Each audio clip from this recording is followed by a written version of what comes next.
नमस्कार। प्रादेशिक समाचार के साथ मैं शीला कुमारी। पहले मुख्य समाचार। G20 शिखर सम्मेलन का आज तीसरा सत्र जारी। विश्व कल्याण पर एक भविष्य को लेकर हो रही है चर्चा। शिखर सम्मेलन के अंतिम दिन आज प्रधानमंत्री नरेंद्र मोदी करेंगे विश्व के कई नेताओं के साथ द्विपक्षीय बैठक। इसरो ने अपने सौर मिशन आदित्य L1 के लिए पृथ्वी की कक्षा में आगे बढ़ने की तीसरी प्रक्रिया को किया सफलतापूर्वक संचालित। राज्य में डेंगू मरीजों की तेजी से बढ़ रही है संख्या। स्वास्थ्य विभाग के अनुसार पूर्वी सिंहभूम में सबसे अधिक मिले हैं संदिग्ध मरीज। और एशियन महिला चैंपियनशिप हॉकी ट्रॉफी का आयोजन अक्टूबर में। राज्य को मिली मेजबानी। भारत का पहला मैच होगा थाईलैंड से। और अब समाचार विस्तार से। नई दिल्ली में आयोजित G20 शिखर सम्मेलन का आज दूसरा और अंतिम दिन है। इसमें विश्व के नेता और प्रतिनिधियों ने मानव कल्याण को लेकर एक भविष्य विषय पर चर्चा के साथ तीसरे सत्र को आरंभ किया। इसके पूर्व दूसरे दिन के कार्यक्रम की शुरुआत विश्व नेताओं ने राजघाट पर महात्मा गांधी को श्रद्धांजलि अर्पित कर की। प्रधानमंत्री नरेंद्र मोदी ने राजघाट पर नेताओं की अगुवाई की। इस क्रम में अमेरिकी राष्ट्रपति जो बाइडेन, ब्रिटेन के प्रधानमंत्री ऋषि सुनक, दक्षिण अफ्रीका के राष्ट्रपति सिरिल रामाफोसा, फ्रांस के राष्ट्रपति इमैनुअल मैक्रों, इटली की प्रधानमंत्री जॉर्जिया मेलोनी, दक्षिण कोरिया के राष्ट्रपति योन सुक येओल सहित अन्य नेता मौजूद थे। G20 शिखर सम्मेलन में दूसरे दिन आज कई द्विपक्षीय बैठकें होनी हैं। इस दौरान प्रधानमंत्री नरेंद्र मोदी फ्रांस के राष्ट्रपति इमैनुअल मैक्रों सहित कनाडा, कोमोरोस, तुर्की, संयुक्त अरब अमीरात, दक्षिण कोरिया, यूरोपीय संघ, यूरोपीय आयोग, ब्राजील और नाइजीरिया के नेताओं के साथ भी द्विपक्षीय बैठकें करेंगे। इसके पूर्व शिखर सम्मेलन के पहले दिन कल G20 सदस्य देशों ने सर्वसम्मति से नई दिल्ली घोषणा स्वीकार की। इसे भारत की G20 अध्यक्षता के लिए महत्वपूर्ण जीत माना जा रहा है। रांची जिला के 92 मतदान केंद्रों के नाम में परिवर्तन किया गया है। इनमें तमाड़ के 76, सिल्ली के 11 और हटिया विधानसभा के 5 मतदान केंद्रों के नाम शामिल हैं। ये सभी मतदान केंद्र स्कूलों में हैं। स्कूलों के नाम बदले जाने से केंद्रों के भी नाम बदलने का प्रस्ताव जिला निर्वाचन पदाधिकारी के पास भेजे गए थे। इस पर उन्होंने संबंधित प्रस्ताव को मंजूरी दे दी है। देवघर जिले के उपायुक्त सह जिला निर्वाचन पदाधिकारी विशाल सागर ने कल कल्याणपुर स्थित वेयर हाउस का निरीक्षण किया। इस दौरान उन्होंने सुरक्षा, विद्युत व्यवस्था, वीवीपीएटी हॉल और बीयू हॉल का जायजा लिया। इस संबंध में उन्होंने भारत निर्वाचन आयोग द्वारा निर्धारित सभी मापदंडों के अनुपालन को लेकर संबंधित अधिकारियों को आवश्यक दिशा निर्देश दिया।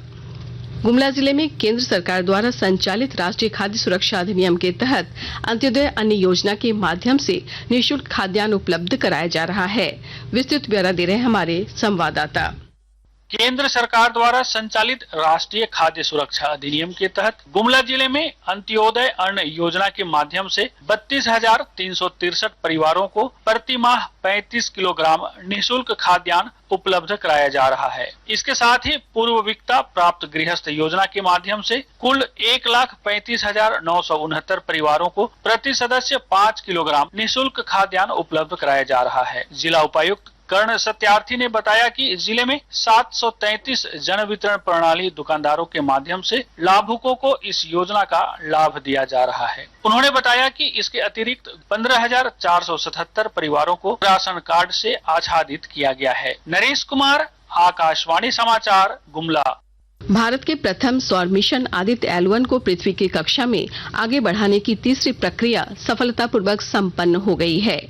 भारतीय अंतरिक्ष अनुसंधान संगठन इसरो ने कहा कि बेंगलुरु में IST-RAC से ये प्रक्रिया संचालित की गई।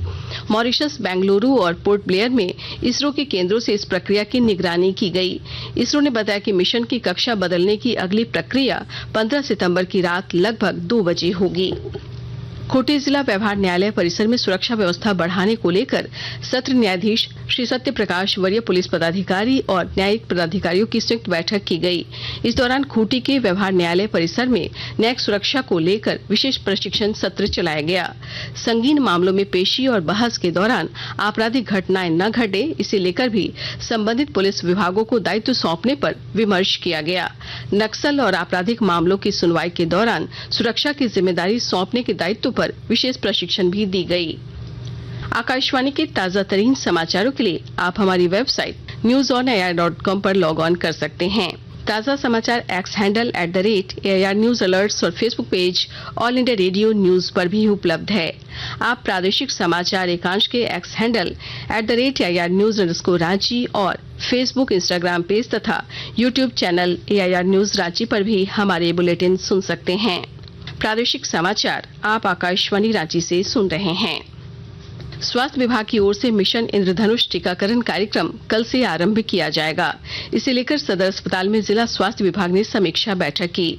इसमें विभाग द्वारा चलाए जा रहे स्वास्थ्य कार्यक्रमों के अलावा मिशन इंद्रधनुष IMI 5 कार्यक्रम पर भी चर्चा की गई। इस दौरान कहा गया कि 11 से 16 सितंबर तक बच्चों के नियमित टीकाकरण के साथ गर्भवती महिलाओं का भी टीकाकरण किया जाएगा। राज्य में डेंगू के मरीजों की संख्या तेजी से बढ़ रही है।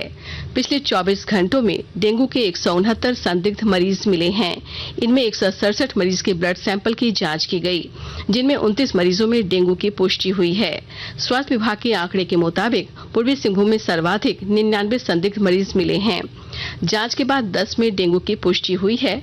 इसके अलावा साहिबगंज में 13, धनबाद में 5, रामगढ़ में 4, चतरा में 1, गढ़वा में 1, पाकुड़ में 1 और देवघर में 1 डेंगू के मरीज मिले हैं।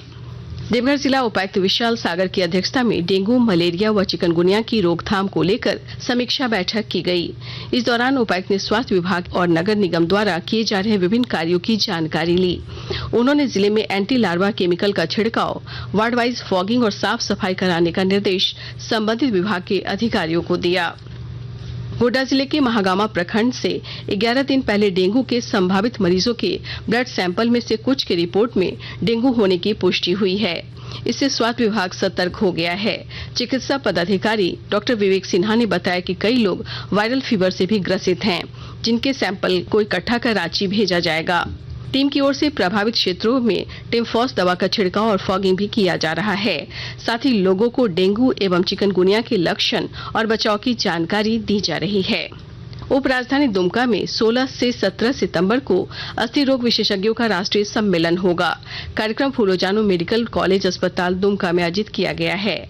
आयोजन समिति के सचिव डॉक्टर शशिकांत सुमन ने बताया कि सम्मेलन में केरल, पश्चिम बंगाल, बिहार एवं झारखंड सहित विभिन्न राज्यों के 200 से अधिक अस्थि रोग विशेषज्ञ भाग लेंगे। हजारीबाग जिले के बड़कागांव प्रखंड अंतर्गत इंदिरा बरवनिया जंगल में अवैध कोयला खदान के विरुद्ध वन विभाग हजारीबाग ने अभियान चलाया। सहायक वन संरक्षक अविनाश कुमार परमार और बड़कागांव रेंजर कमलेश सिंह के नेतृत्व में की गई इस कार्रवाई में 8 अवैध कोयला खदानों को डोजरिंग कर भरा गया। वहीं 2 ट्रैक्टर में लदे 6 टन अवैध कोयला भी जब्त किया गया। बड़कागांव के रेंजर ने कहा कि अवैध कोयला खदान संचालित करने वाले माफियाओं के विरुद्ध वन विभाग लगातार कार्रवाई कर रही है। भारत में पहली बार एशियन महिला चैंपियनशिप हॉकी ट्रॉफी का आयोजन अक्टूबर महीने में होगा। इसकी मेजबानी रांची को सौंपी गई है। इसे लेकर कल एशिया हॉकी महासंघ ने टूर्नामेंट का कार्यक्रम जारी कर दिया है। ये टूर्नामेंट 27 अक्टूबर से 5 नवंबर तक चलेगा। मेजबान भारत का पहला मैच 27 अक्टूबर को थाईलैंड के साथ होगा, जबकि दूसरा मैच 28 को मलेशिया से, 30 को चीन से, 31 अक्टूबर को जापान से और 2 नवंबर को कोरिया के साथ होगा। टूर्नामेंट के सभी मैच मोरहाबादी स्थित एस्ट्रोटर्फ स्टेडियम में खेले जाएंगे। धनबाद IIT ISM में आयोजित Jharkhand school innovation challenge JHSIC 2023 के ग्रैंड फिनाले में लोयला स्कूल पूर्वी सिंहभूम ने राज्य चैंपियन का खिताब अपने नाम कर लिया है। मैनमुनि शिशु विद्या मंदिर मधुपुर देवघर ने दूसरा और हिलटॉप स्कूल पूर्वी सिंहभूम ने तीसरा स्थान प्राप्त किया। अंत में मुख्य समाचार एक बार फिर। G20 शिखर सम्मेलन का आज तीसरा सत्र जारी। विश्व कल्याण पर एक भविष्य को लेकर हो रही है चर्चा। शिखर सम्मेलन के अंतिम दिन आज प्रधानमंत्री नरेंद्र मोदी करेंगे विश्व के कई नेताओं के साथ द्विपक्षीय बैठक। इसरो ने अपने सौर मिशन आदित्य L1 के लिए पृथ्वी की कक्षा में आगे बढ़ने की तीसरी प्रक्रिया को किया सफलतापूर्वक संचालित। राज्य में डेंगू मरीजों की तेजी से बढ़ रही है संख्या। स्वास्थ्य विभाग के अनुसार पूर्वी सिंहभूम में सबसे अधिक मिले हैं संदिग्ध मरीज। और एशियन महिला चैंपियनशिप हॉकी ट्रॉफी का आयोजन अक्टूबर में। रांची को मिली मेजबानी। भारत का पहला मैच होगा थाईलैंड से। इसके साथ ही आकाशवाणी रांची से प्रादेशिक समाचार का ये बुलेटिन समाप्त हुआ। नमस्कार।